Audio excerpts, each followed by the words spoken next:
নমস্কাৰ এই মুহূৰ্তত লৈ আহিছোঁ ইলেকশ্যন ব্ৰেকিং নিউজ 2026 চনৰ বিধানসভা নিৰ্বাচনৰ ভোট গণনাৰ শেহতীয়া আপডেট এই মুহূৰ্তত লৈ আহিছোঁ। তিনি গগৈ আগবাঢ়ি আছে এই মুহূৰ্তত। তিনি গগৈ ক্ৰমে গৌৰৱ গগৈ, লুৰিণজ্যোতি গগৈ, অখিল গগৈ অগ্ৰগতি লাভ কৰিছে বুলি জানিব পৰা গৈছে। ভিডিঅ'টো যিমান পাৰে সিমান শ্বেয়াৰ কৰি দিয়ক।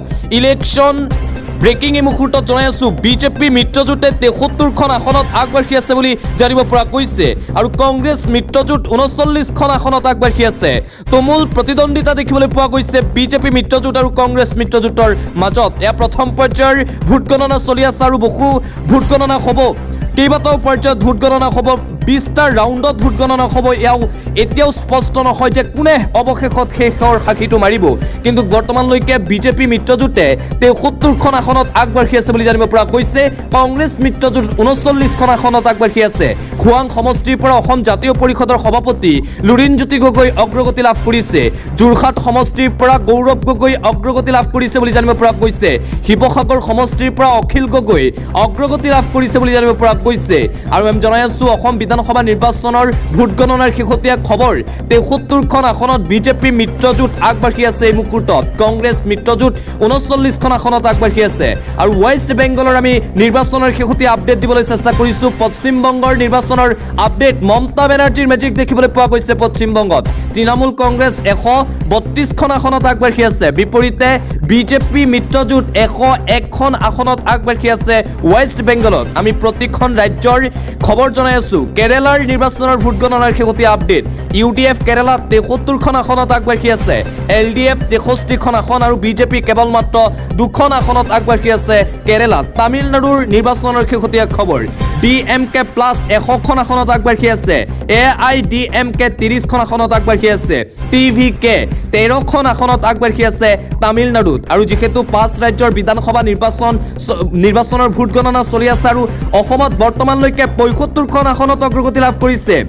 সময় যিমানে বাগৰিছে সিমানেই বিজেপিৰ বাবে ভাল খবৰ ৰাখি আছে। বিজেপি ক্ৰমান্বয়ে অগ্ৰগতি লাভ কৰি আছে। বৰ্তমান সময়লৈকে 75খন আসনত অগ্ৰগতি লাভ কৰিছে ভাৰতীয় জনতা পাৰ্টীয়ে। কংগ্ৰেছে 35খন আসনত অগ্ৰগতি লাভ কৰিছে। একক সংখ্যাগৰিষ্ঠতা লাভ কৰি বিজেপিয়ে যেন পুনৰবাৰ চৰকাৰ গঠন কৰিব তাৰেই উমান পোৱা গৈছে। এয়া প্ৰথম ৰাউণ্ডৰ ভোট গণনা চলি আছে আৰু প্ৰথম ৰাউণ্ডৰ ভোট গণনাত বিজেপিৰ বাবে এই ভাল খবৰ দেখিবলৈ পোৱা গৈছে অসমত। আনফালে তিনি গগৈৰ বাবে ভাল খবৰ ৰাখিছে। লুৰিণজ্যোতি গগৈ খোৱাং সমষ্টিত আগবাঢ়ি আছে। যোৰহাট সমষ্টিত গৌৰৱ গগৈ আগবাঢ়ি আছে। শিৱসাগৰ সমষ্টিত অখিল গগৈ আগবাঢ়ি আছে। মৰিয়নি সমষ্টিত জ্ঞানশ্ৰী বৰা আগবাঢ়ি আছে বুলি জানিব পৰা গৈছে। জ্ঞানশ্ৰী বৰাই অগ্ৰগতি লাভ কৰিছে। ৰূপজ্যোতি কৰ্মীৰ বিৰুদ্ধে জ্ঞানশ্ৰী বৰাই তীব্ৰ প্ৰতিদ্বন্দ্বিতা কৰিছে মৰিয়নি সমষ্টিত। পশ্চিমবংগত 132খন আসনত তৃণমূল কংগ্ৰেছ 101খন আসনত বিজেপি মিত্ৰজোঁট আগবাঢ়ি আছে বুলি জানিব পৰা গৈছে।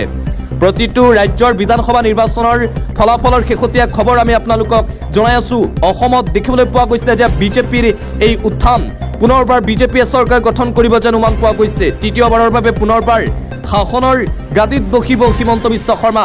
ধিঙত ৰাইজৰ দলৰ অগ্ৰগতি হোৱাৰ খবৰ এই মুহূৰ্তত লাভ কৰিছোঁ। ধিঙত মেহবুব মুক্তাৰ ৰাইজৰ দলৰ প্ৰাৰ্থী আগবাঢ়ি আছে। ধিং সমষ্টিৰ এই খবৰ। নিউ গুৱাহাটীত বিজেপিৰ দীপ্লুৰঞ্জন শৰ্মাৰ অগ্ৰগতি হোৱাৰ খবৰ আমি লাভ কৰিছোঁ। নিউ গুৱাহাটী সমষ্টিত দীপ্লুৰঞ্জন শৰ্মা আগবাঢ়ি আছে। ডকুৱাখানাত আগবাঢ়িছে বিজেপিৰ নৱ দলে। ধিঙত ৰাইজৰ দলৰ প্ৰাৰ্থীৰ অগ্ৰগতি হোৱাৰ খবৰ। AIUDF বৰ্তমানলৈকে খাতা খুলিব পৰা নাই, শূন্য হৈ আছে AIUDF। ৰাইজৰ দল 2খনকৈ আসনত আগবাঢ়ি আছে। কংগ্ৰেছ 33খন আসনত আগবাঢ়ি আছে। বিজেপি মিত্ৰজোঁট 75খন আসনত আগবাঢ়ি আছে। অসম গণ পৰিষদ 2খন আসনত আগবাঢ়ি আছে বুলি জানিব পৰা গৈছে। নিৰ্বাচনৰ প্ৰতি মুহূৰ্তৰ খবৰ আমি আপোনালোকক জনাই আছোঁ।